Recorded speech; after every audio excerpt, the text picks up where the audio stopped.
The Sort of Sports podcast is back on episode 20 now, and a lot of you are probably ready for this episode to come out about 2-3 weeks ago, probably the week of Christmas, around the 20th range, because that's what I was planning on doing. And I actually sat down, was going to record on the 21st, and then I didn't. My family was in, and they wanted to watch a Christmas movie, and I was literally sitting down to record. And they were like, oh, come on, let's all do something as family. And I was like, well, should probably be a good dude, do that. So I did. And that is why I didn't get to record it. And then after that, I was in full-on Christmas mode. I was going to Christmases and, getting a lot of gifts. So that's very exciting. And, I hope everyone out there did have a great Christmas and a great Festivus. And, of course, Happy New Year. So this is the first podcast of the new year of 2022. So this will be the second year that we've started, the second year, full year of the podcast. Podcast was started in 2020, but then 2021 is the full first year. So big excitement, man. We really got a big legacy forming. So originally this was going to be called the No Way Home episode. I think I'll just switch it to the 2021 Sort of Sports podcast television awards or media awards or something like that, because today we're going to do the Sort of Sports podcast Sort of TV and Film Awards ceremony, which is very exciting. Might think of a better name later. For now, it's what we're rolling with. I'm going to have the best TV show, best movie, other stuff, a lot of exciting things. I'm also going to rank all the MCU movies, so this might be a big long one. This is going to be a big exciting one, but the first thing we're going to start with is my Spider-Man No Way Home review. I'm going to be honest, and this is obviously spoiling and I've been hyping this up a lot, this review on The Big Salad. If you listen to all of my stuff, I really appreciate it. I put out a lot of stuff anymore. I've been hyping this up. I think it's the best Marvel movie. Period. Potentially the best Spider-Man movie. To me, it's this or Spider-Man 2. I think it might beat Spider-Man 2. I think this is the best Spider-Man movie. Now, if we're also putting Spider-Verse into that category, which we should because it is a Spider-Man movie, that makes it really tough. I love Spider-Verse. I think it did a great job making Miles Morales Miles Morales is toe-to-toe with Peter Parker anymore. People just know and love Miles Morales. I love what they've done and how he's been brought in as he is the gold standard for how to introduce a new character as the new version of a hero. There's no one that comes close. No one's yo, Wally West, Flash. No.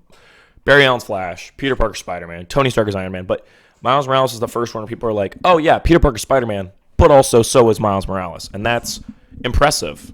One is not better than the other. They're equal. I don't think there's anything really like that. It's wild. So, what did I think? Okay. I think they did, and obviously spoilers. I originally was going to do a big non-spoiler, a short little non-spoiler section, but at this point, we're almost 3 weeks removed from the movie coming out. By the end of this week, it'll be 3 weeks, so. Garfield was amazing. I think, honestly, he stole the show.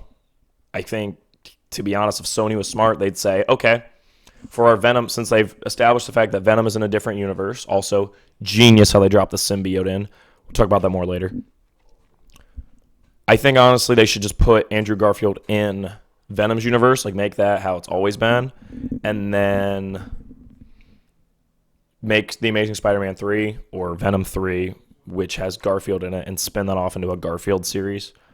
If it does well, just give Garfield a couple movies. I don't think Garfield's going to want a multi-movie deal, but his whole thing where he's I started being more violent, I got rageful. I was this sounds really interesting. I would like to see that.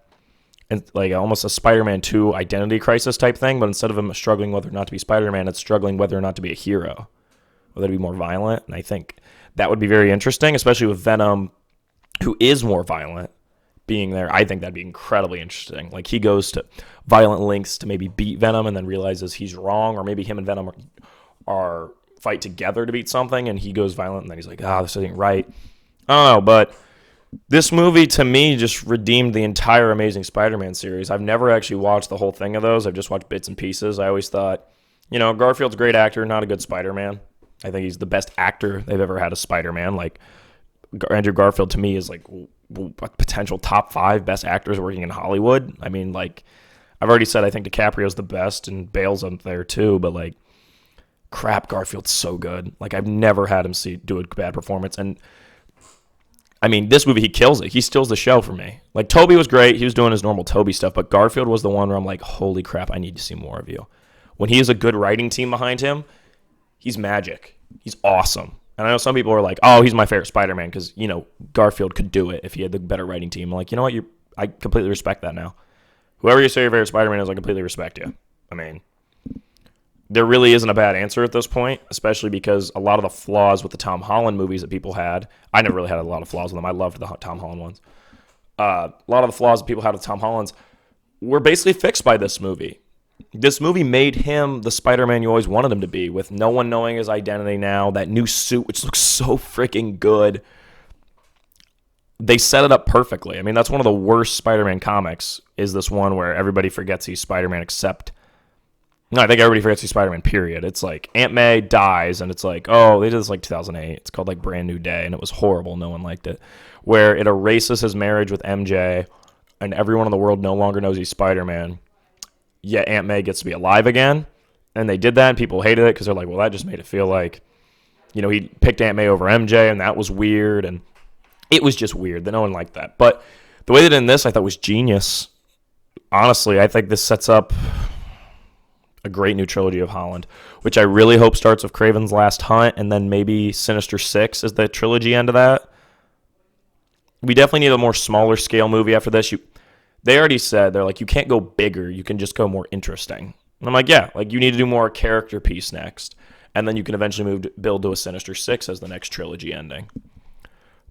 And also, this movie overall as Marvel, like, completely reinvigorated my interest in... Also, I know this is just completely me rambling. I am not going off any script. I literally have written in my notes, No Way Home review. That's everything. So this is just me going off, telling you everything I think.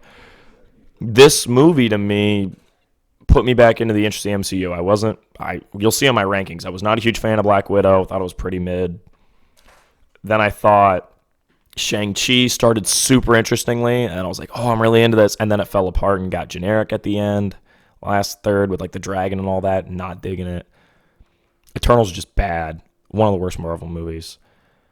And so I was really concerned. I'm like, well, the TV shows I know have been pretty good. I obviously hasn't had the best chance watching them because my Wi-Fi isn't the best, so we always have problems streaming. So, I mean, certain Netflix streams pretty well, but everything else, you know, is pretty slow. And Loki, I know, like from what I'd seen, is good. I like the new guy, Jonathan Majors as Kang. I'm very excited for him to be in Ant-Man and Wasp 2, 3. How does that work? Because it's Ant-Man and Wasp 2, but it's Ant-Man 3. Man, that's confused. The Quantum Mania movie, all right? The Quantum Mania movie. I'm very excited for what they're doing. So this movie, I think, for me and a lot of people, really reinvigorated Marvel interest. I had an amazing theater experience, probably the best I've ever had in my life. I went on a Thursday night, 8:30 showing, and people cheered, I think, 8 or 9 times. People literally cheered at the, you know, I'm something of a scientist myself line from Green Goblin. And I'm like, that's amazing, because I thought I was the only guy who was nerdy enough to get that. So that was perfect. I had my girlfriend turn to me about halfway through the movie, and she's like, this is hilarious. It's just a theater full of yous going nuts. And I'm like, yeah, it's true. I texted one of my best friends. I was like, yeah, they made this movie for me, dude.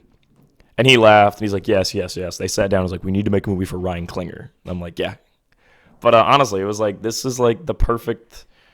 This is the Spider-Man movie I've always wanted to see, and I never knew how badly I needed this movie to make me appreciate Andrew Garfield as Spider-Man, because I've always thought he was a great actor, but now it's just proven to me, holy crap, he could have killed it. And so I hope Sony takes this as a call to be like, yeah, let's make Spider-Man 3. I know there's been a lot of talk online about that, and people want that, and I want that. Give me Amazing Spider-Man 3, please. Please. I think it'd be awesome. So, yeah, Garfield's been good. Thing is, he's Garfield. He's so talented. Everybody wants him. He's in Tick, Tick, Boom. I know he's in that movie where he's like some artsy movie. It wasn't Tick, Tick, Boom. He made another movie this year. It's like Star. I don't know. It was a big deal. People liked it. I remember. I think it might even be up for Oscars. Like, they're talking about it getting Oscar talk. Oh, crap. What was that called? Mainstream. Yeah, Mainstream. Oh, that was 2020. That was a 2020 movie. Mainstream, yeah. apparently he was good in that or something like that. Maybe the movie's not very good, is what it was. I think he was good, is what I heard. Yeah, I remember he was in that. Obviously, he was in Hacksaw Ridge. That was a big deal. And then first thing I've ever saw him on was Social Network. And he's awesome in that. He's my favorite in that. And then Hacksaw Ridge, like I said. And what was the other thing? Oh, yeah, that Martin Scorsese movie, Silence. It's like all quiet, and Adam Driver's in it because he's in like all the big... He's in all your like big budget artsy movies pretty much. I mean, Adam Driver, absolute fan favorite. He's in a lot of stuff. But back to what I was saying. I feel like they fixed Holland perfectly. I mean, I really like Tom Holland as Spider-Man. I think he does a great job. I think he's perfect casting. I love what they've been doing with this character. I like the high school comedy aspects of his last two movies. This movie felt very different. I mean, obviously, they're transitioning him into being, to me, I think he's like the new main character of the MCU. Obviously, the way the MCU works, there really isn't one main character, but there is one who is the catalyst, essentially. And that's what Iron Man was, is he was the catalyst. He was the biggest character. And this movie, I think, made Spider-Man. I mean, this is the biggest movie since Endgame. It's already in like the top 20 highest grossing movies of all time. It's the highest grossing movie since, like COVID and all that. So that's nuts. It's making theaters be like, oh, yeah, we're going to be good. We're going to make money. We're not worried about it. So, theaters are making a lot of money, and studios are now probably not going to do as much online movie stuff, which I like. I really love the theater experience, and this movie, I think, proved to a lot of people that we still need that theater experience. And it was awesome. I mean, who would have thought the movie that saved the MCU and movie theaters as a whole is a Sony Spider-Man movie of Andrew Garfield? I mean, that's an obvious way of lying with it's a very veiled statement. It is a Sony movie, Andrew Garfield, but it's not an Andrew Garfield Spider-Man Sony movie. But you get what I mean. So, yeah, I think. Also, Willem Dafoe, awesome in Spider-Man 1, but he was, I think, better in this movie as Green Goblin. Like, he was horrifying. I remember there was a bit of chatter as him as the Joker for Pattinson. Yeah, I don't want that now. This was him. Like, this was his Joker type thing. I'm like, he just embraced the Goblin character. The split personality thing was even more, like, better than before. Like, when he drops his voice and just goes into that look when he's like, there's a scene. I keep talking like you've seen it. I'm assuming you've seen it. If you haven't, you really should have stopped watching this part by now and skipped ahead. I left the the timestamp in the description. I do it every time, so you should have just skipped ahead. But Dafoe, when he's like, they're talking and Spider-Man's Spidey sense goes off and he turns his head and then his face drops and the voice comes in and he's like, oh, well. And he does this deep voice. I'm like, Dafoe's so good. He's so good in this. It's like he steals the whole freaking show villain-wise, but you knew that. He's the main villain for a reason because he's the best Spider-Man villain. And the second biggest villain is the one who was so glad they turned him good, and that was Alfred Molina as Doc Ock, because that's his whole thing, is that he's only bad because they're robots. And Spider-Man saving him, and then him being able to finally talk to Tobey Maguire again as, Dr. Otto Octavius and not Doc Ock was really heartwarming. Like, I really liked that. I think... And then they pretty much, once again, Marvel flexing their muscles to be like, yeah, you see what the Garfield movies could have been? Like Jamie Foxx, I really liked what they did with him as Electro. I thought he was fun. Lizard and Sandman obviously didn't have big roles, but I think they're easily the least interesting out of that 5. So, plus, they obviously couldn't get the actors. You can tell by that for the footage. And then we're going to talk about the best moment in the whole movie when Andrew Garfield saved MJ, perfect. I mean, Garfield didn't have enough to speak, and I was, tearing up. He's so good. I went and saw the movie 3 times in 4 days, and the third time, I almost cried when he's, talking the first time and about when Gwen dies in his movies. I'm like, I don't even like his movies that much, and I'm tearing up. So, yeah, Garfield's just so good. And that was just dialogue. It wasn't even using footage. It was just him talking. I'm like, man, he's so good. So, yeah, Garfield was just my big takeaway. Every time I saw it, I felt like he got better and better because I just waited for him. He was awesome. What else was I going to say? Oh, yeah, I really liked... So, the Uncle Ben thing, they finally gave him Uncle Ben, and it's Aunt May. And I think it's interesting because they kind of retconned Garfield's movies into, Gwen being his Aunt May. And I think that's interesting. He has, that sounds really weird. Gwen being his Uncle Ben in the sense that, like, it taught him the responsibility, but in a different way. I think it's interesting how they all have different ways of responsibility. Like, Toby's was like, well, I was angry about Uncle Ben's death, so I killed the guy, didn't help anything. Garfield's like, I was angry about Gwen's death, I became rageful, didn't help anything. And I thought that was interesting because, like, it shows that they're the same, they still have the same Peter Parker core values because they're the same person, but it's different because it's different worlds. So, for example, it took Toby's Spider-Man, like, a couple days to get over it, whereas Garfield might have been doing that for years, just being more rageful, and I think that's interesting. And Holland, was about to kill Green Goblin at the end, and then Toby comes in and saves him, and that was perfect use of Toby. And then, do we have to go into all this? The fact that they did the Spider-Man point, and they did the thing where somebody says Peter, and they all look up, and they did the thing where they talked about Toby's web. Like, I could fanboy about all the stuff they did. They did literally everything I wanted them to do. The Toby Webb thing was hilarious when they're like, that comes out, that was so good. And then, they talked about how he's part of the Avengers, and they don't know what that is. And then he's like, well, I've been to space. And they're like, what? You've been to space? And then they talk about fighting aliens. I'm like, that was cool. And then even Jamie Foxx being like, well, there's got to be a black Spider-Man out there somewhere. I'm like, okay, they got to work Miles in within the next 5 years. With all this multiverse crap, they're working Miles in eventually. Like, they're going to work in it. They're going to get some young actor, and he's going to be Miles. And that's exciting. I can't wait to see Miles. I'm like, I no longer think that they're holding back on the multiverse stuff. This movie made so much money. Apparently, they're doing some reshoots of Sam Raimi's Doctor Strange Multiverse of Madness. Very excited that Raimi directed that. And they're making it just even crazier.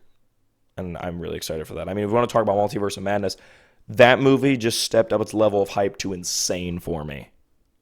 We might have 2 huge Marvel movies in a row. And what Marvel's always done really well is recognizing when to have a smaller story. Like, they made Age of Ultron, then they made Ant-Man. 2 very different movies from a scale perspective. Ant-Man, just a little heist movie about stealing, introducing you to the Ant-Man. Ultron's like, the Sokovia, an entire, town, this huge city just gets dropped from the freaking sky. I'm like, that was pretty nuts. But we're going to have 2 huge movies in a row. Like, No Way Home was the most hyped up movie since Endgame. Not just Marvel, anything. And then, the next, their Multiverse of Madness is going to get an insane amount of hype. And then we're going to get, like, Thor Love and Thunder, which will be, like, exciting because it's a new Thor, but it's going to be smaller. And then Black Panther 2, I'm assuming, is going to be a little smaller. And then I'm interested to see, obviously, what they do with that. And then we're getting Captain Marvel 2, and that'll be 2023. And then after that, it's Guardians 3. And then I think it's Fantastic Four, I want to say. I don't think. But honestly, my most, like, Marvel movie-wise, the most you say, out of the upcoming Marvel movies, which ones do you want to see the most? Blade. I'm just so interested how they make that work. Is Morbius going to be in it? I think that Morbius movie looks really bad. I don't think it looks good at all, but I'm definitely going to go see it because I'm so confused what continuity it fits in. Because, like, Keaton's in the trailer, like, Vulture's in the trailer. But, like, he's not, it's not the MCU, but maybe it is the MCU. But if it's the MCU, why'd Sony make it? Why didn't they make it in the event? I don't understand. I genuinely have no clue. But I'm so interested. I'm like, if he's MCU, why'd Sony make it? And then second of all, is he going to fight? Is he just set up for Blade? We setting up Blade's villain before we even meet Blade? I don't know. To me, the best part of Eternals is when I heard Mahershala Ali's nice, deep voice. He's got a sweet voice. Like, I don't know if it's Idris Elba level voice, and we're gonna talk about how cool Idris Elba's voice is as Knuckles later. Don't worry. Yeah, Sonic the Hedgehog 2 looks sweet, but I don't know if it's Idris Elba level voice, but it is pretty sweet. And Mahershala Ali's like, "Are you ready for that, Mr. Anderson?" I don't think it's Mr. Anderson. I'm thinking Matrix, but he says something along those lines to Kit Harington's characters. I'm like, that's the best scene of the whole movie. And granted, it's not saying much because I think Eternals is bad, but like Blade and Black Knight standing in the same room, I'm like, yes, just give me the Blade movie. I want the freaking Blade movie. I'm just so interested in what they're going to do. And so Multiverse of Madness now is getting even crazier, which I'm super excited for. You see it's going to have Dark Doctor Strange, as, I think it's Strange Supreme as the villain. I think that's a cool idea. Honestly, like, Doctor Strange 1 to me is not an amazing movie. The best Doctor Strange movie is Infinity War. That was the movie that everybody was like, oh, Doctor Strange is so cool. And I'm like, you're right, he is. his movie is not that interesting. I don't really think he's that interesting in his movie. Whereas the character is so good in the team-up movies they put him in. He was great in Thor Ragnarok as just a little quick thing. Then he was great in Infinity War. That's when he became a lot of people I know's favorite character. And, like, even my girlfriend's like, oh, yeah, I love Doctor Strange. He's so cool. I want to see his movie. I'm like, yeah, we can watch his movie, but I don't think his movie's amazing. The best Doctor Strange movies are the ones where he just cameos. And he was a huge part of this, and he was great. And I'm like, they figured out how to write. I think the Russo, I don't know, because the guy, Taika Waititi, who wrote Ragnarok, obviously understood him. So, I don't know. It was like whoever wrote Doctor Strange 1 was slacking, because ever since then he's been awesome. So, I'm really excited for Doctor Strange 2. I think we're going to get an absolute banger out of that movie. And I'm hoping another one of the best MCU. We can just keep this. The 2022 MCU movies is just perfect. The new Thor, it's going to be awesome. You know what? It's going to take Waititi's going to do something weird. It's going to be so good. And it's going to be interesting and new. And I love when the MCU right now needs to be doing interesting and new ideas. And this movie broke the mold. It did something new. And now I think they're like, oh, wait, we should do new cool stuff. This multiverse is a new cool idea. So that's what they're doing. Also, DC, if you're paying attention, use the Flashpoint movie in the multiverse to connect all your movies. Then you can finally start to rework your universe, because I like what you've been doing, DC.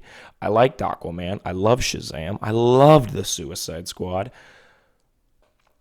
And I think the new Batman looks like potentially my favorite movie of 2022. That movie looks so good. So, work them together. I love that when the universes are connected, especially for superheroes. That's the best thing. So please, please, please. I really want them connected. I'm greedy. But Spider-Man's my favorite character. It's like my favorite superhero, my favorite character of like anything. And this movie is like, to me, the best Spider-Man movie. So probably it'll become my favorite movie, potentially. And I love everything it did. I think it's borderline flawless. Also, the Daredevil cameo, perfect. Loved seeing him in it. I love that they're working Daredevil in the MCU, because that show is a classic. So Doctor Strange 2, I don't want to go into my most anticipated movies yet, but like 2022 movie line for Marvel, like I said, looks awesome, because Black Panther 2 is going to be good with whatever Ryan Coogler does, because Ryan Coogler is a genius. So, no questions there. But Doctor Strange 2 is the most interesting movie there, because Marvel's just going to get weird with it, and I like it. What can we see in that movie? We're going to see okay, the best one would be if we get to see Wesley Snipes' Blade. That's what I want. That's what I want. You want that too. Actually, I don't know. You might not have seen that movie, but trust me, you want that. Okay? Yeah, you right now listening, you want, trust me. Trust me. Because it'll be funny. And that's what you're here for. Or maybe not. But you want Wesley Snipes' Blade. Trust me. So, I know Snipes has been doing some acting lately. Get him out there. Come on. Pop in. Say there's always some other efforts trying to ice skate uphill, because that line doesn't make any sense, and it's hilarious. It's a true thing. You can look it up. Look up the clip. That 1998 Blade movie. Banger. I do think we're potentially going to see the mutants worked in. I don't think they're going to go full on, hey, we're bringing everybody over from the Fox X-Men movies, because the last couple were terrible. Terrible. They should have just stopped with Days of the Future Past. That, in my opinion, is the best one. But, you should have still made Logan, but past that, should have been done. Like, it should have just been Logan, we're done. All right, Marvel, pay us. Not Marvel, Disney, pay us and buy our stuff. Yeah, but they were, yeah, whatever. Point is, I think we might see Deadpool come over. I don't know what's going to happen. Obviously, no, you don't know what's going to happen either. You don't work at Marvel. Or maybe you do. And if so, comment and be like, yo, I work at Marvel. I'd be like, that's cool. Kevin Feige watches my videos or listens to my podcast. Same thing. It's not really a video, it's just images. But sometimes just a clip. Point is, you don't work at Marvel. Odds are. So you don't know what's going to happen either. But I think it's very exciting. And this No Way Home review turned into a Doctor Strange 2 excitement video. But granted, the whole movie kind of turned into that once they put in the trailer as the second post-credit scene. That was awesome. Absolutely awesome. First post-credit scene, I was happy to see Tom Hardy's Venom. He's the best part of his own movies, is just Tom Hardy as Venom. Like, if he's not on screen, movie's not that good. When he's on screen, pretty good. But that's why I don't really like Venom movies that much, is like, the parts where he's in it, cool. Everything else, not. So, I don't know, Woody Harrelson as Carnage was cool, too, because I like Woody Harrelson. But, I mean, I don't even know what else to say. I felt like the movie did everything I wanted to. By the third time I went and saw it, I was just tracking to see why he wore the different suits, and then I figured out that it actually all added up. Like, if you want me to run you through, I mean, basically, he's wearing the Iron Spider suit, and then Doc Ock takes a little bit of the metal, so then he's got the hole there, which then reveals his face, because he's covering up the hole with the other pieces of metal, because it's nanotech, and then he's like, oh, you're my Peter. And then, so he has to put on the mask with that suit, for the future, but before that, he decides to go with the old suit, the inside out, with the mask inside out, to go fight Electro, because it's dirty, and then his Aunt May cleans that suit for him, and Doc Ock returns the nanotech to him, which then gives it a little gold spider thing on it, so that's why he has the red suit, the gold spider. I promise it's not to sell toys. It actually makes sense.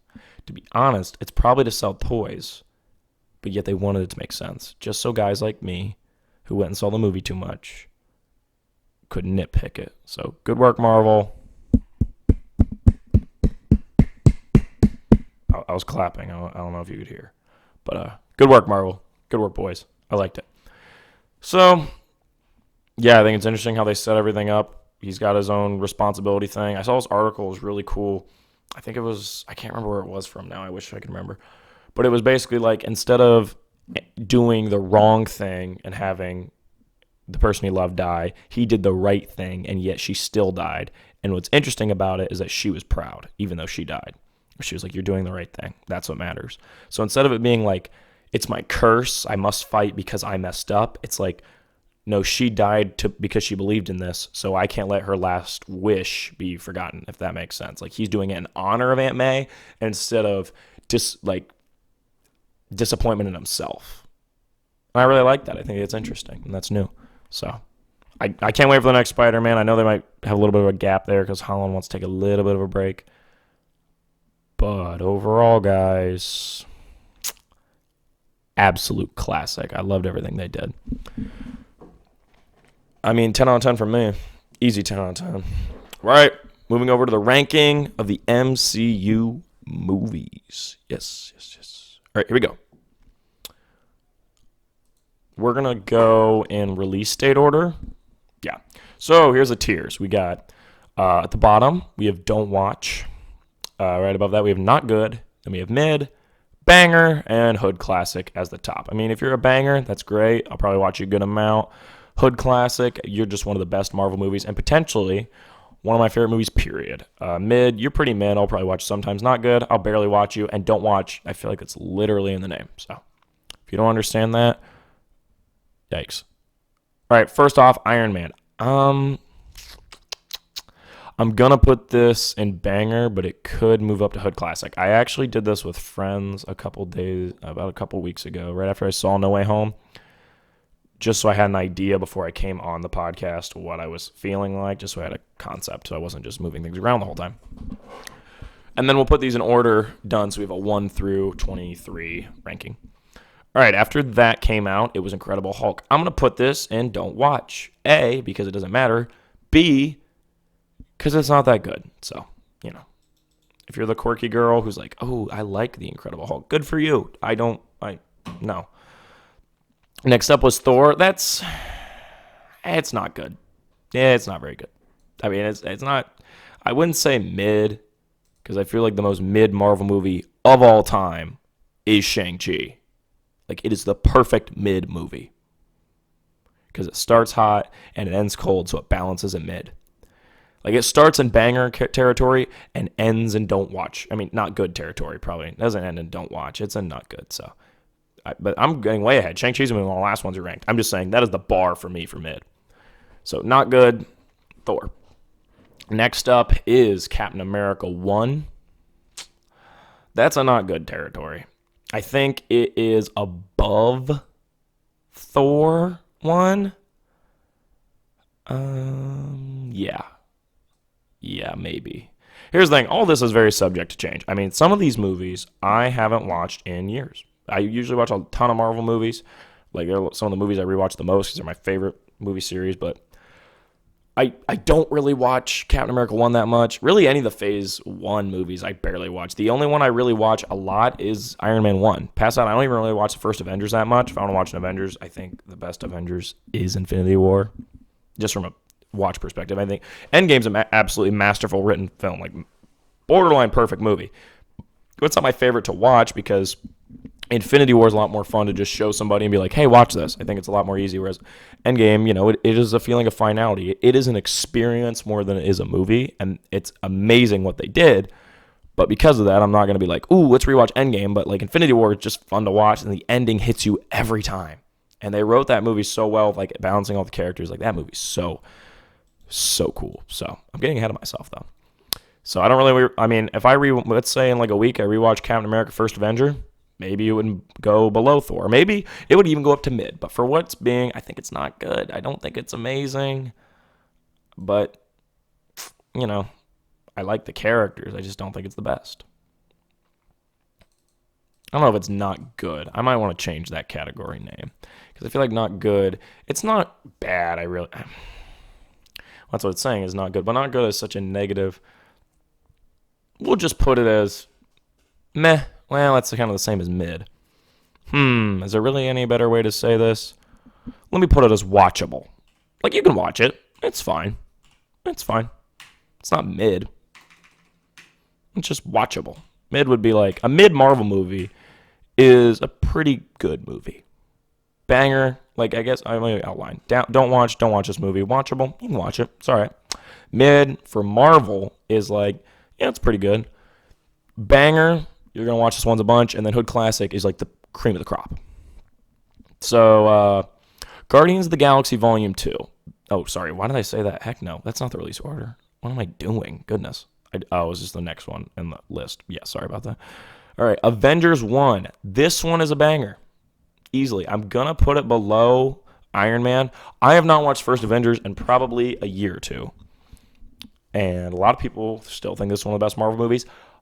I've never thought it was one of the best. Like, but it's definitely, it's one of the best, but it's not like top 5. It's not Hood Classic range. It's definitely a banger, though. So next up would be Iron Man. Oh, I forgot about Iron Man 2. Yeah, that's a don't watch. Don't watch Iron Man 2. That one is not good. I'm going to put it below Incredible Hulk. That movie's bad. But it's a funny bad.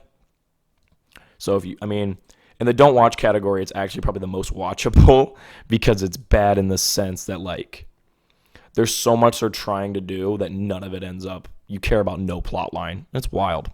So it's a funny bad. Iron Man 3, that's a watchable. That's fine. I'm going to put it below Thor and Captain America 1, but you can watch it. Not really going to enjoy much of it, but you can watch it. There's okay parts. Next up, Thor the Dark World. Don't watch. It's at the very bottom. Heck no. That movie is not even the fun bad. It's just bad, and it's boring, and it's bad. So, yeah, screw that movie. That movie's so bad. That is the reason why they brought in Taika Waititi, and I think he's bringing back the Dark Elves just to prove that he's literally the best guy to ever write Thor, because he's going to flex his muscles and be like, yeah, I made Jane Foster interesting, bam. I made the Dark Elves interesting, bam. Like, I think he's going to do that, and that's, I don't know why you'd want to do that, but he's just got the balls to do it. Next up, Captain America Winter Soldier. That is going to be the top of banger. I think it's above Iron Man and Avengers. That is, to me, the best Captain America movie. I love that one. I think it's weird how the first trilogies, like the first Iron Man's the best, the second Captain America's the best, and the third Thor's the best. So I think that's interesting because it's a different one for each one. So, yeah, I know a lot of people really like Civil War. I'm not a huge fan of Civil War. I love Winter Soldier. I think it's like awesome spy movie. It's like Mission Impossible. It's sweet. So, Winter Soldier used to be my favorite Marvel movie. It's actually the first one I ever saw in theaters. So, I think it's part of it too. Got a little bit of emotional attachment. And Robert Redford's actually a really fun villain. And seeing Hydra be S.H.I.E.L.D. was such a big twist. Like, I loved what it did. It was such a good one. That's a really fun one to go back and watch. Guardians of the Galaxy. This is our first Hood classic. I just rewatched this like a month or two ago, and I was sitting there and I was like, holy crap, this movie's so genius. It's such a weird movie when you think about the fact that, like, look at the characters we've had up to this point. Hulk, Iron Man, Thor, Captain America. That's all the movies we've had so far, actually. This was the first movie that wasn't one of those, or Avengers. Guardians of the Galaxy. Characters that have never even had, like, a definitive group in comics. And James Gunn freaking killed it. I mean, that movie is, to this day, in my opinion, the best Marvel movie to be like, hey, you want to watch a movie? And they're like, yeah. I don't really watch much Marvel stuff, though. And they're like, oh, I want to, try Guardians of the Galaxy. And this movie became the template. They were writing everything after Avengers, like Avengers, then this movie became the template for what they tried to do. And then Thor Ragnarok just took this and went to level 10 in the comedy and made the action not even matter. This is like an action comedy. Thor Ragnarok's just like, nah, we're just comedy, bro. Like, the action's there, but it's to serve the comedy. So, yeah, Guardians of the Galaxy, I mean, that movie is so well written. It's nuts. If I was like, in like a writing class or like pick a movie to break down, I would break down this. The way they introduced the characters. I mean, James Gunn just absolutely killed it. I think the Suicide Squad is his most creative film from like a filming and costuming and all that department. His best movie and like creative from a writing perspective is Guardians of the Galaxy. But granted, I've only ever watched the superhero movies. I haven't seen anything else he's made. But I'm saying, out of the 3 superhero movies made, Guardians of the Galaxy, in my opinion, is still one of the best MCU movies, period. It's so good. I mean, go back and rewatch it. You'll fall in love with all the characters again. It's amazing. And it was an absolute shot in the dark, and it paid off huge. All right, Age of Ultron. I think this movie's crap. And I haven't rewatched it in a while because I think it's pretty crap. It's going to go in the top of don't watch, maybe.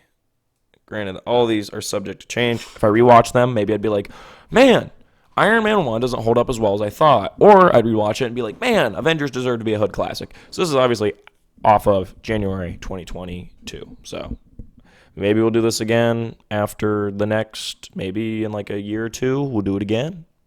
But I feel like it'd be quite redundant to do it every time a new MCU movie comes out. But for this purpose, yeah, I mean, Ultron. Ultron. It's an interesting concept. I think they really just made an Avengers movie because they felt like making an Avengers movie. They just needed something to happen, and that was that. And I don't think it's very good. So, yeah. I mean, is it better than Iron Man 3? I don't even think so. No, it's at the top of don't watch. You don't really need to. I don't think anybody really likes that movie that much. It's not good. Next up is Ant-Man. This movie greatly benefited from the fact I watched it last night. I was like, oh, I'm going to watch. And then it was suggested. It was like, hey, you want to watch Ant-Man? And I was like, yeah, actually, I watched that forever. And I was like, watching it, I'm like, man, other than the fact that Darren Cross is an incredibly uninteresting villain, this movie's a banger. Like, it's really fun. I mean, I love what Paul Rudd's doing.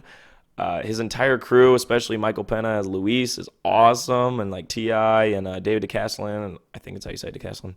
I mean, that whole crew, and Michael Douglas, I mean, he's killing it. And then Evangeline Lilly is Hope. Like, that whole movie's like so fun. And it's weird to think that they made this before they made like a Black Widow movie I think it's interesting like the characters the MCU chooses to adapt. But granted, at this time, they didn't own the rights to Spider-Man. They didn't own the rights to the X-Men, and they had made Daredevil into a TV show. So it was like, all right, we're doing Ant-Man. And honestly, I think this movie's pretty underrated. I'm going to put it in banger. It's not going to go above Avengers or anything wild. It's going to be the bottom of banger. But like, I really like Ant-Man. I think it's a really good one. I think people sleep on Ant-Man. It's a good one. Next up was, let me think, 2016. That would have been Captain America Civil War. This movie is our first mid. It's pretty mid.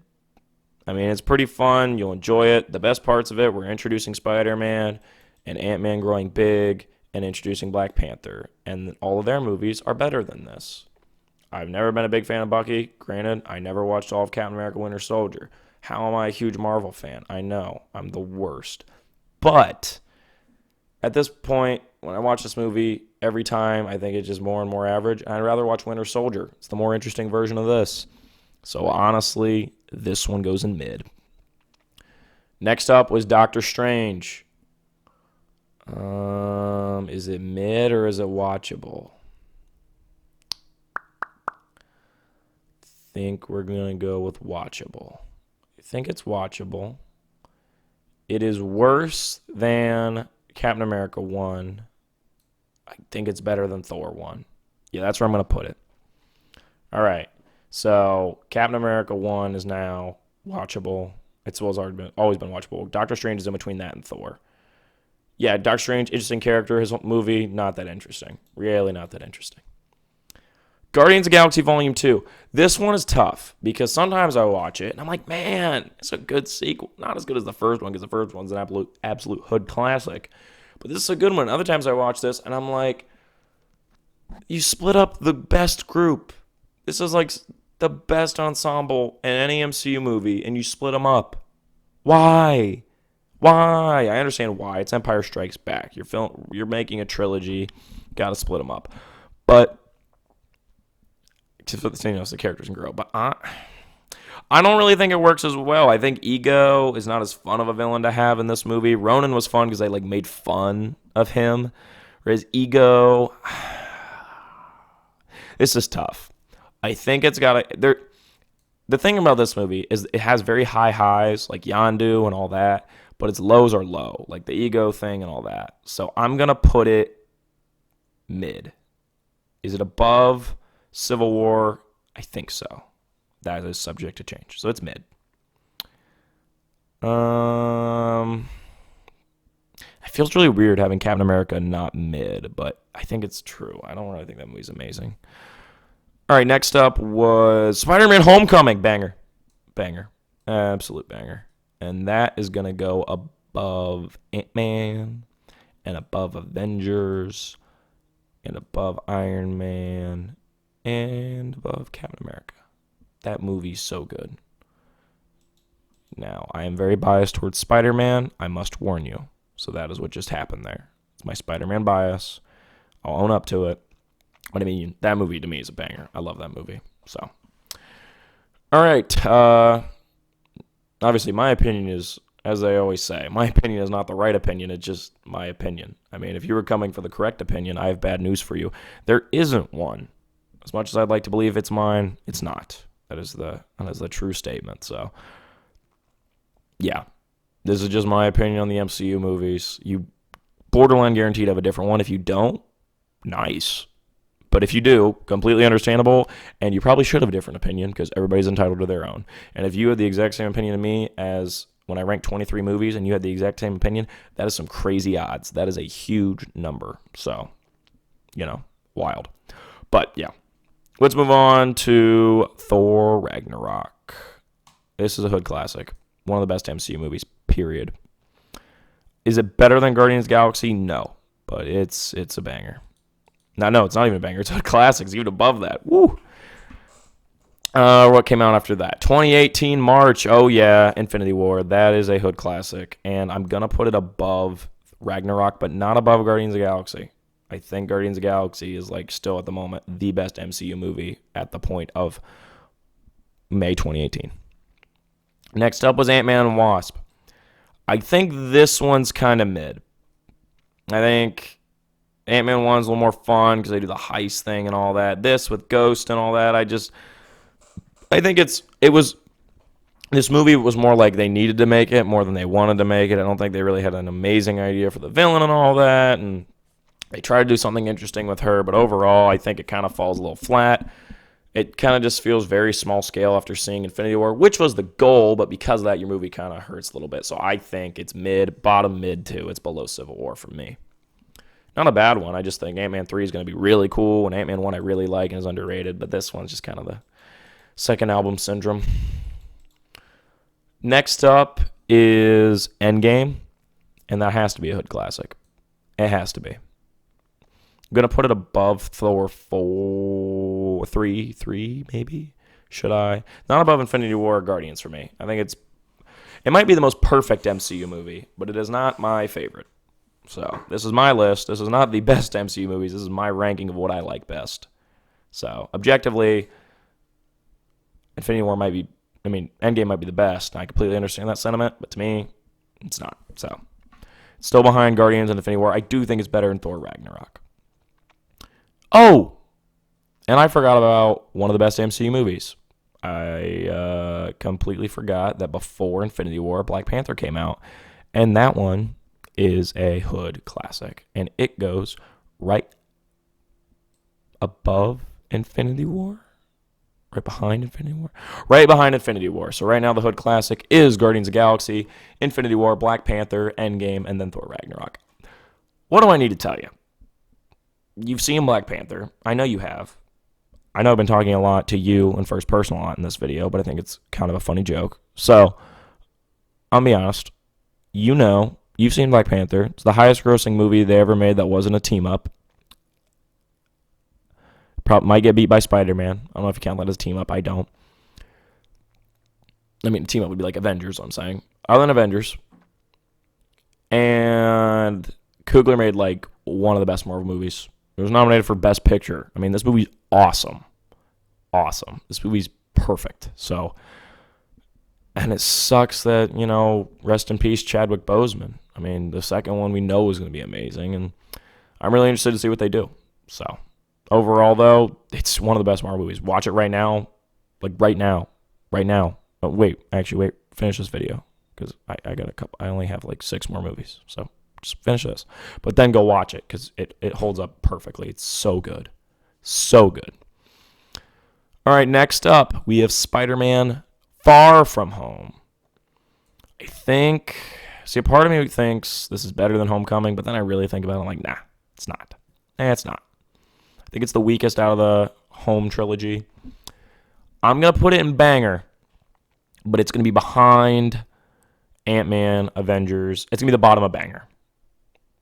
I think, so it'd be right in between Ant-Man and Guardians Volume 2. I think this is tough. Whatever I watch, I think I end up liking a little more just because it's in a recency bias, But when I really get objective with No Way Home, it's because it's 3 words. It's so hard. I know a lot of people are messing up the titles too. Like Homecoming, 1 word. No Way Home, Far From Home. It's so similar. It's terrible.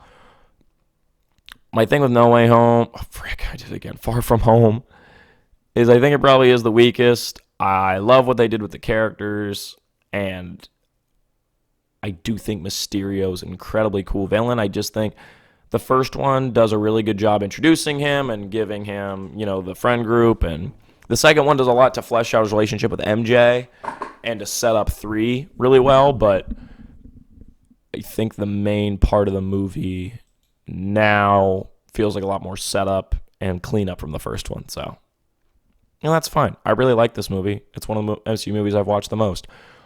But when I watch Ant-Man, I'm like, I don't know. That's tough. Do I think Ant-Man's better?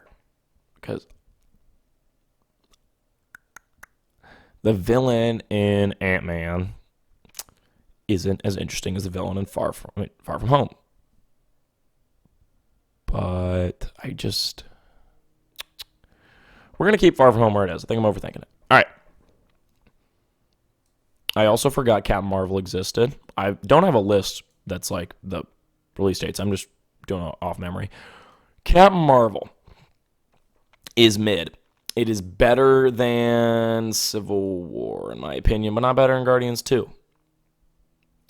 I don't really like Captain Marvel, but I like Samuel L. Jackson as Nick Fury, and this movie is pretty much a Nick Fury movie half the time, and I love that. And I like the Skrull dynamic. I think Captain Marvel's the weakest part of her own movie, so that's why it goes there. Oh, man, I'm looking at that Spider-Man. It doesn't need to be moved up. No, I like where it is. I like it in banger, bottom of banger. I do think all those movies are better than it. Next up is Black Widow. This one is so very mid, and it's better than Ant-Man and Wasp, but not better than anything else there. I really like Florence Pugh as the White Widow, I think is what her thing is now. I love Scarlett Johansson's Black Widow. She's perfect for the role. I think the villain is not interesting at all. I don't think the story's crazy interesting. I love David Harbour as the Red Guardian, but overall, the movie kind of falls flat, especially because there's no stakes, because you already know she died. So there's not a lot of interesting things going on in it. It's just kind of like, oh, this is enjoyable. So it's pretty mid. After that came out Shang-Chi. It is the perfectly mid Marvel movie. I mean, yikes. Beginning's cool, falls off. I gotta put it... I think I enjoyed it more in Black Widow. But Black Widow's overall better.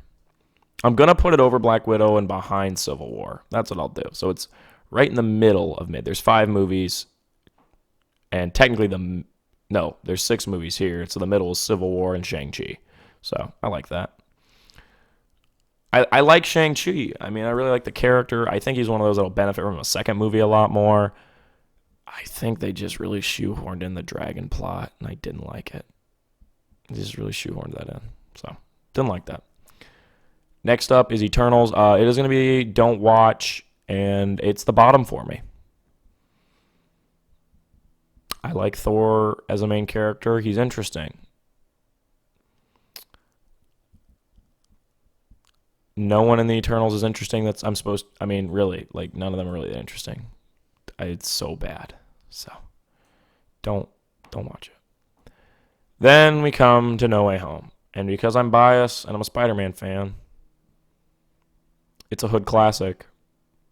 And it's the top one. It is, to me, the best Marvel movie they've made. Granted, this could definitely change over time. Not going to lie to you at all. But I mean, it's blew me away. I think it's interesting for hood classic in this order. The best Marvel movie is Spider-Man No Way Home, then Guardians of the Galaxy, then Infinity War, then Black Panther, then Endgame, then Ragnarok. Those are your best 6 Marvel movies right there, in my opinion. And when I look at that, I really agree. I think that's it. I think the best one to show somebody who's never watched a Marvel movie is definitely Guardians of Black Panther. And if your friends are more into comedy and weirder stuff, definitely Thor then. And then just the best epic movies they've made are No Way Home, Infinity War, and Endgame. I think in that order too. Then banger category, these are great ones to pick up and watch. Avengers 1, Homecoming, Winter Soldier, Iron Man, Avengers, Ant-Man, and Far From Home. I think that definitely holds up. Mid, probably watch them sometimes. Guardians 2, then Captain Marvel, then Civil War, then Shang-Chi, then Black Widow, then Ant-Man and Wasp. Watchable, Captain America 1, Doctor Strange 1, Thor 1, Iron Man 3, and then don't watch Age of Ultron. Definitely don't watch Incredible Hulk. Please don't watch Iron Man 2. I beg you not to watch Dark World, and you're not going to watch Eternals because it's bad. So, I definitely think there's some recency bias and Spider-Man bias, but overall, I think I did pretty good. I think I honestly did pretty good. I like this ranking. I think,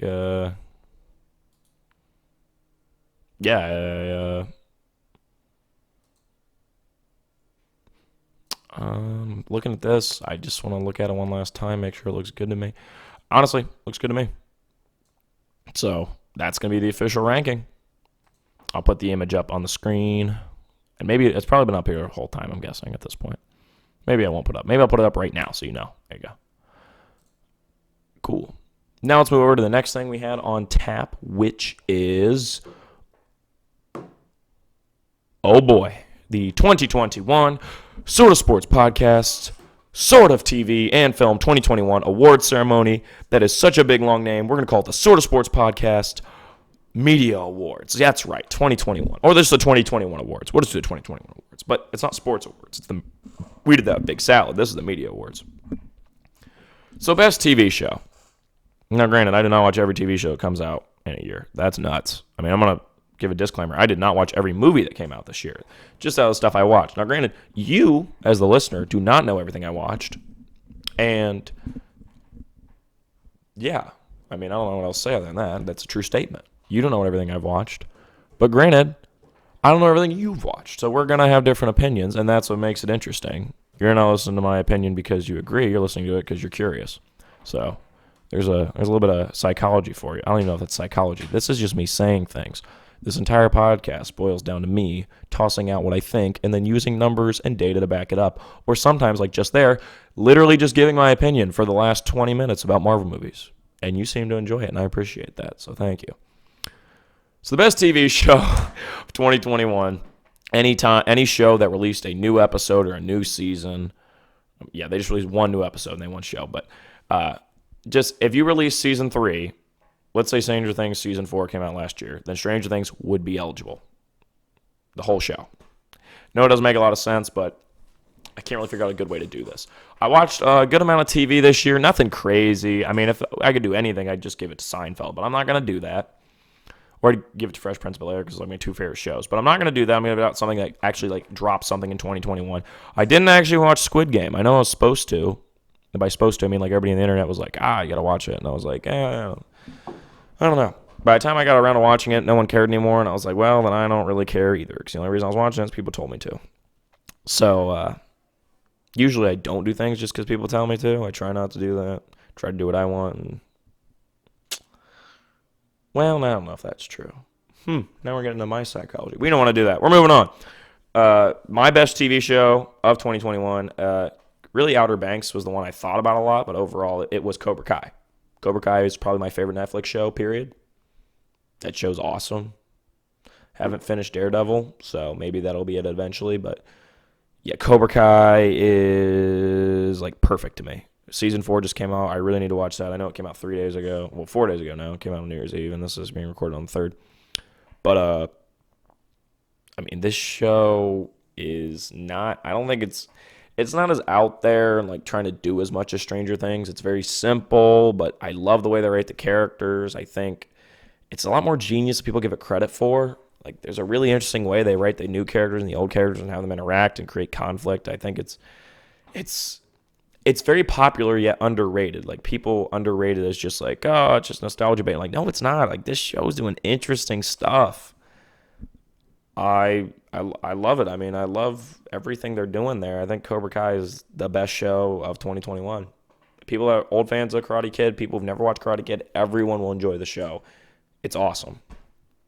And the way they did, I mean, the way they've got all the old actors and actresses there, it's sweet. And the character of Johnny's so interesting, what they've been doing. And then what they do with Daniel's interesting, too. It's very interesting. So I don't even know what else to say about it, and the fact that it was, to me, the show of 2021. So now we're going to move over into the official Ryan's Best Movies of 2021. Once again, you do not know everything I watched. And that's okay. I don't know everything you watched. All you gotta know is that we know I don't really like horror movies. So if there was a horror movie you loved this year, I probably didn't see it. So out of the movies I watched this year, there's a borderline honorable mention because there's a top 5 here. A Part of Me Wants to put No Time to Die. I love the way they sent off Craig. I thought that was really interesting. I didn't really care for Rami Malek's villain, though. I thought the movie dragged at some parts, so it was overall really good. But I had more fun with the movie at number 5, and that's Jungle Cruise. That movie was just fun. It's the type of movie you just randomly pop on, watch. If it was on TNT some random night, you'd pop in and watch. If it's on FX or Sci-Fi or something like that, you're probably going to pop on and watch it. It was just a fun movie. I really enjoyed it. I went there for a good time and had a good time. It's definitely a 6 or 7 out of 10. It's kind of a high mid movie if we were putting it on the Marvel movie ranking, but it was just fun. I really enjoyed it. So I really like Jungle Cruise. It's a fun movie. 4 is a movie that at the time when I saw it was the best movie of 2021 for me, and that was Free Guy. That movie did so much interesting things with Reynolds, and I love the way it's essentially the best video game movie, even though it made up the video game it's about. I mean, I think Sonic the Hedgehog is probably the best video game movie actually based off a video game, but that movie's just crazy fun too. Free Guy, I went in just expecting a fun movie kind of like Jungle Cruise, but I actually got like real substance out of it. Like, it was interesting. Like, they even tackled like philosophy and the meaning of life, and he has that talk where it's his friend where he's like, we're not real. We're video game characters. And he's like, well, the feelings I have about, you and I talking right now are real. And so that's all that matters to me is our friendship and our relationships with other people. That's what's real to me. And that's really interesting, I thought. And I really cared about, like, the characters, like, even the ones that weren't Ryan Reynolds. Like, it's not like Reynolds just carries this movie. Like, this movie is really heartfelt yet hilarious and interesting at, like, all times. Like, me and all my friends went to it. It's like the perfect movie to watch with your friends. And it's not, like, funny in a dumb way. Like, it's funny in, like, a really smart way. Like, yeah, it makes some dumb jokes, but it knows what it's doing. The movie was just, it was, like, so smart. It's the Lego movie mixed with, like, the Matrix. And the Lego movie to me is, like, one of my favorite movies. Easy, like, top 4. So, top 5. Well, it's probably top 4. It might even be top 3. I love the Lego movie. Point is, Beverly Hills Cop Lego movie, you have to find it out. Point is, Free Guy, 4th best movie of 2021 for me, and it was almost 3rd. But 3rd, I got to give it to the best superhero movie at the time when I saw it, which was Suicide Squad. I watched this. Did I put this in the October episode? I'll check real quick, but not the October episode. It was whatever episode I put out. I think it was episode 19. Suicide Squad in that. No, I talked about Succession in that, so it was episode 18. Yeah. Around World Series. No. Yes. No. Dune was that, right? Yeah, okay. So I watched this around Thanksgiving break, I remember. So, yeah, it was on the Thanksgiving. So, it was around Thanksgiving I watched this, and it was, I don't think I need to go deeper into it. I loved Cena's performance. He stole it for me.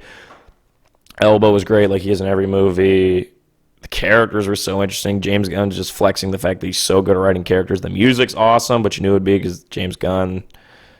And it's not awesome the same way Guardians' music's awesome. Like, he uses more newer stuff, and I liked it. I mean, there's a song by the Decemberists on there I really liked. Never even listened to them before, and then I listened to this, and I was like, oh, that's pretty sweet. Never listened to that song. Yeah, Suicide Squad was just one of the most unique comic book movies I've seen since Guardians, maybe? No, probably since Thor Ragnarok, but, like, yeah, it was just so unique. I loved it. So, yeah, the movie was, everybody should go see Suicide Squad. It was so cool. It's the best DC movie. So, moving on to what was the best movie of the year and really had to fight what I just saw, which we know what's going to be number 1 based off what I just did in the rankings. So number 2 is Dune. I don't really think I need to explain myself.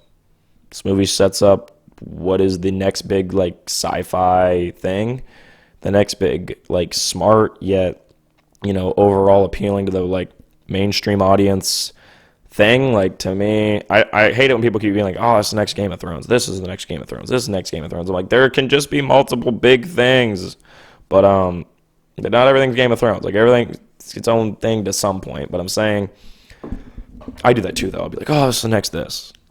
But Dune it was unique yet familiar. I don't know if that is a review. That's just me saying words. The movie was, like, legitimately half of an amazing movie, and yet I was still enthralled and thought it was the best movie I saw all year until I saw Spider-Man. That's how good it was. The cinematography is the best I saw all year. The costuming is second only to Suicide Squad. Well, I mean, Spider-Man's costume is pretty cool too, but I mean, it's a little more interesting when you have to create a whole sci-fi world. And the music with the score was awesome. It's Zimmer, so it's gonna be. If you haven't seen Dune, go see it. I think everybody will be interested in this movie. Even if you don't come out excited for the second one, which I'd be surprised if you don't, you're going to come out and be like, man, that was interesting. Like, everyone will find something interesting in this movie. It's a slow burn, though. And the fact that I was enthralled the whole time on the edge of my seat, that's really impressive. And I think the second one will be the best movie of 2023 or 2024, whenever it comes out. So I think he's going to do a trilogy. I really hope he does, because I loved everything in that movie. Number 1, Spider-Man No Way Home.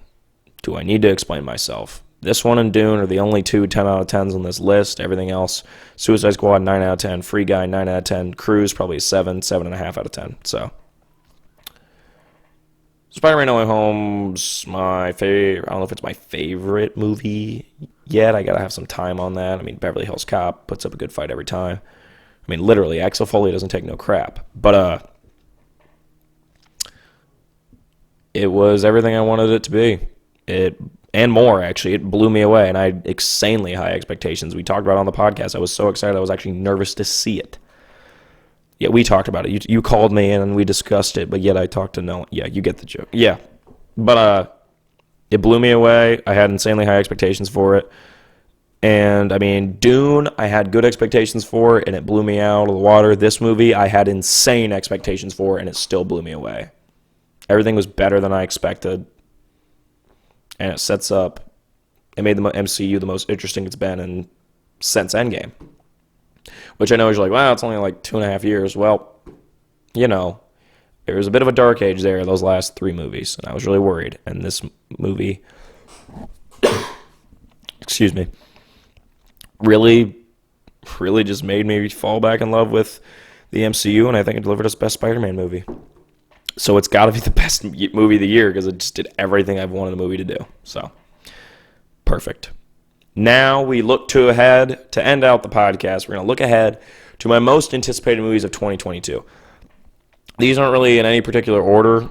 There's just 2 that I'm the most excited for. Well, I guess there's 3 that I'm most excited for, and I'll do those at the end. And this is just my most anticipated movies of 2022, like the ones I'm very much looking forward to. First one's a Mario movie because it kind of like Morbius, where it could be crap and it would be a funny bad, kind of like Space Jam 2 was. Space Jam 2 is like fun, but it's kind of bad, but it's funny bad. And then a Mario movie could be like that, or maybe it's good. I'd be surprised. That'd be awesome if it was good, and then I'd just be happy. So there's really no losing here for me because you know Jack Black's going to kill it no matter what. It's just a matter of everything else coming together. The Uncharted movie. I'm really disenchanted with how they did this instead of the Nathan Fillion movie, but I'm interested. I hope it's good, so I'm anticipating it, but not in like the, ooh, I can't wait to see that. It's more like, oh, I hope this is good anticipation. And I'm a huge Indiana Jones fan and an Uncharted fan, so that's why. Next up's Creed 3. Creed 1 is awesome. And even if you're not a Rocky fan, like, it is awesome. Such a good movie. And the fact that they reinvigorated the Rocky series is awesome, and Creed 3, I think, is going to be an absolute hood classic. Michael B. Jordan's on to, I think it's his first directorial debut, so that's going to be interesting. Next is a Flash movie. Please, please, please use this to connect the DCEU, or the DC worlds of whatever you're calling it. I want this to not just be some, big event movie. I want it to be a good movie. That's what makes No Way Home so good. That's what makes Infinity War so good. That's what makes Endgame so good. And Avengers 1. They're big event movies, but they're also just a good movie, period. And, I mean, that's where Civil War kind of lacks, and Age of Ultron definitely lacks, is that they forget the fact that they need to make a good, interesting story and characters and not just, well, it's a big deal. There's a lot of people here. No, you need to have interesting character beats and interactions. It's not just them standing together on screen to make a good movie. It's why Justice League isn't very good. And I did not watch the Snyder Cut yet. That's why it wasn't on my best of 2021. I actually saw some people had that as their best movie of the year. And if you did, that's crazy interesting. I really need to get around to watching that. I have HBO Max on my computer. I should really watch that. So I need to get around to that. Next up is Black Adam. Is this the potential official The Rock movie? I've said before, I think, that I don't think there's a definitive The Rock movie. He's like the biggest, one of the biggest names, if not the biggest name in big, money blockbuster filmmaking. Yet he's never been in a superhero movie, and he doesn't really have that definitive movie. When you think Rock, there's not one movie you think of. Maybe it's San Andreas, but I don't think so. I don't think enough people really love that movie. I think he had a good chance of Jungle Cruise, but it feels a little derivative of Pirates of the Caribbean and stuff. So, or just that genre in general, like Indiana Jones. This Black Adam movie has the potential to be his movie, The Rock's movie, and maybe a series. I think this movie could be a huge hit for DC, or it could just be average. I hope it's a huge hit, though. Huge hit. Next up is Black Panther 2. I'm excited on this on 2 levels. I'm tentatively excited to see what they do with, Chadwick Boseman and all that. But I'm also just excited in general because, they're going to figure out something good. So I really am not tentatively excited. I'm just flat out excited. It's going to be great. I know that.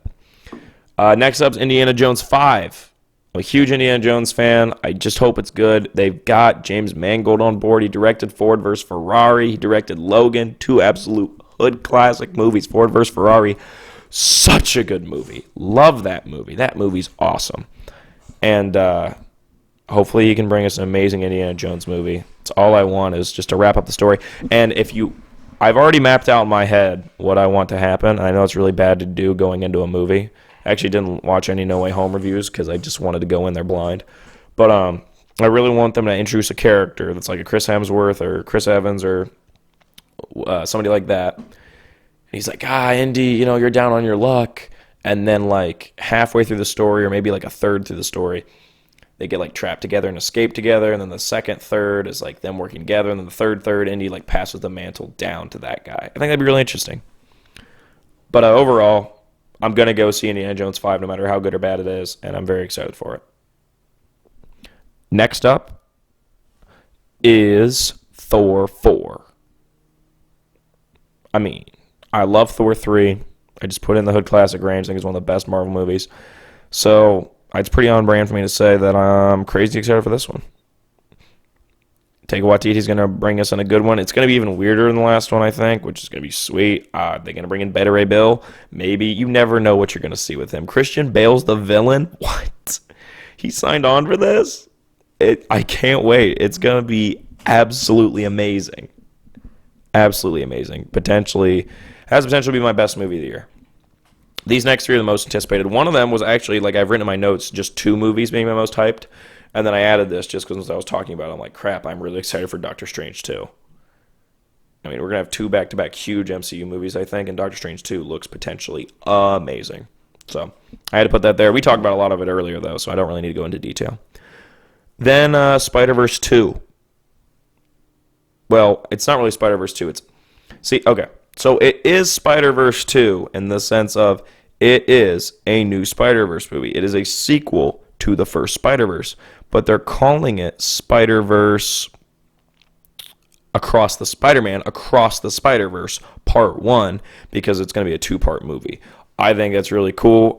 You saw in the trailer the Spider-Man 2099. You don't even have to do like a plot trailer. Just give me some cool-looking shots. I'm in. You don't need to sell me on this movie. Everyone's going to go see it. I think this movie will make more money than the first Spider-Verse did, because people, like that movie I think was like, it was a grow over time. Like people were like, holy crap, this is good. And now everybody recognizes that movie's amazing. So, like when I went to the theater, there really weren't a ton of people there to see Spider-Verse. And now I think the word's out about how good it is, so I think the second one will actually make more money. But it's part one of a two-part thing, and I genuinely can't wait to see what they do. I think they can top themselves, and it will be hard to top. But my most anticipated movie, you know it was going to be on here. Quinn and I are going to be seeing it. The Batman. What else do I want to say? This has potential to be, Batman consistently, it's like him and Spider-Man, the best at making the movies. The superhero movies, they don't miss. They have the most, and they're some of the best. Some of the best superhero movies are Spider-Man 2, The Dark Knight, Batman Begins, in my opinion, No Way Home. Those are consistently those are consistently named in the top 15. I think No Way Home's going to be up there in like top 15, top 12, top 10. Best superhero movie talks. They're the two biggest juggernauts of the industry, and I think the new Batman it's a completely different direction than they took Dark Knight, and I love that because now we can get something on its level yet uncomparable, and that's what you want. And I don't even want to see another trailer. Please don't give us another trailer. I just want to go in borderline blind, but I have to watch all the trailers because I can't wait for the movie. Are they going to introduce a new Joker? I hope the movie, if they are introducing Joker, do it in the post-credits, or don't even do it. Introduce him in the second one. But I trust Matt Reeves. I trust Pattinson. I don't even know why I haven't even seen their movie yet, but it just looks so freaking good. Every trailer I see, I become more excited for it. I genuinely can't wait for this movie. I think it's going to make over $1 billion probably, if it's as good as I think it's going to be. It's going to be a really tough fight between that and probably Thor 4 and Doctor Strange for the best movie of 2022. But maybe The Flash comes out and blows me away. I don't know. I don't know. I think if you told me at the beginning of the year what's going to be on your best list, I probably could have told you No Way Home would have been one if I had to just take a stab in the dark. I probably would have thought Shang-Chi would have been in my top 5. I was really excited for that movie. Eternals I was really excited for too. I don't know why. And then the reviews came out and I was like, ew. Well, actually, sorry. Let me fix that. I was excited for it, and then I saw Shang-Chi and was like, oh no, they're not going in a good direction. And Eternals was just rock freaking bottom. Goodness. Yeah, that was it. That was the entire awards ceremony, the 2021 Sort of Sports Podcast Awards. So that was the movie, television. I would have a video game, but honestly, the biggest games of 2021, like Guardians of the Galaxy and Deathloop, I just got. So maybe I will retroactively add this to the list. And by retroactively, I mean I'll just be doing a pod and I'll be like, hey, by the way, Deathloop's awesome. Probably the best game of last year. But right now I'm loving Guardians, so it might be Guardians. But yeah, I might retroactively do that. But the point is, we have one more topic before we talk. Before we talk, yeah, I'm going to call you. No, one more topic beforehand, and that's the NBA. And I just wanted to say, like, holy crap, the Cavs are the best team in the league. Like, honestly, the best team. No stopping the Cavs. Let's go.